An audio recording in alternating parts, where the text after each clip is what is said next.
Pizza. Tasty, chewy and crispy with sauce and cheese. However, you mostly taste the pizza sauce and then the crispy chewiness of the dough. Then the cheese. It's all about the textures combining with the flavors of sauce and the veggies with the cheese that gives a yummy effect.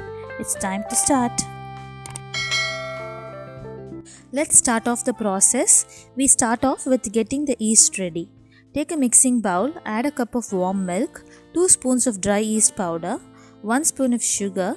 Mix all the ingredients together and set it aside for 10 to 15 minutes for the yeast to be formed.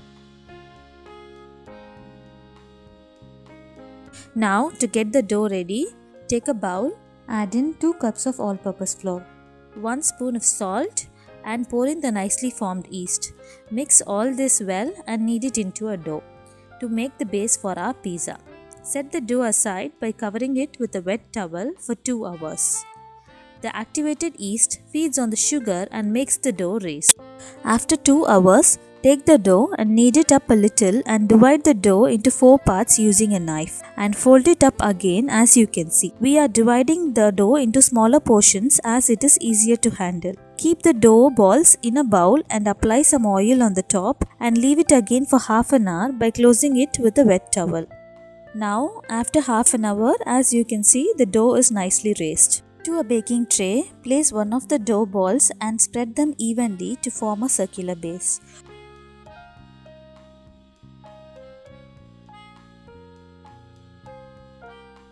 Fold in the corners of the crust just to make sure that the corners are not very thin.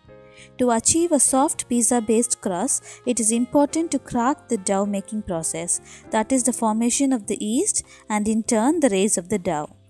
Now, take a fork and poke it all around the pizza base. This is to avoid the bubbles developing when we bake the pizza. Now, let's move on to the topping of the pizza.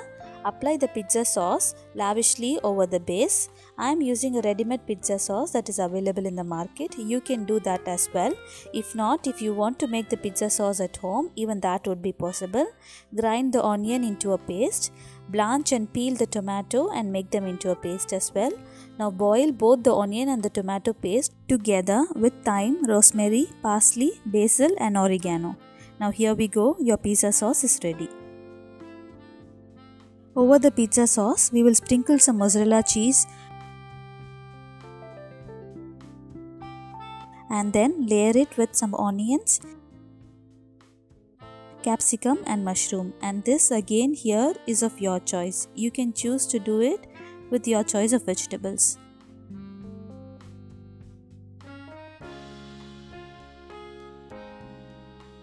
Once the veggies are layered, then we'll go on to adding the paneer. Here I have marinated the paneer with chili powder, salt and curry powder, and I have thawed them over the pan. I'm adding this paneer onto the pizza base now. I'm adding in a bit more of red capsicum to this, and then I'm sprinkling it over with a layer of mozzarella cheese and a lavish amount of parmesan cheese.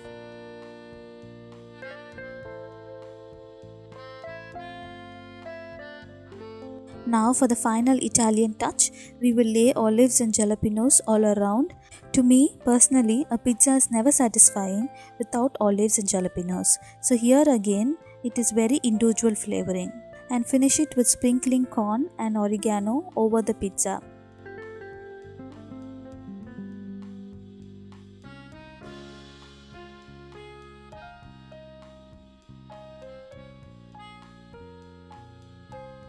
We are all set now. Preheat the oven at 250 degrees and bake the pizza for about 10 to 12 minutes.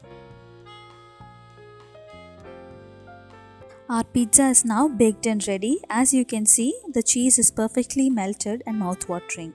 Our yummy to tummy paneer pizza is now ready to be served.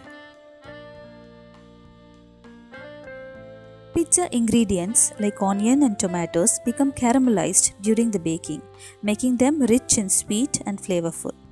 Pizza, no matter what, always remains a treat.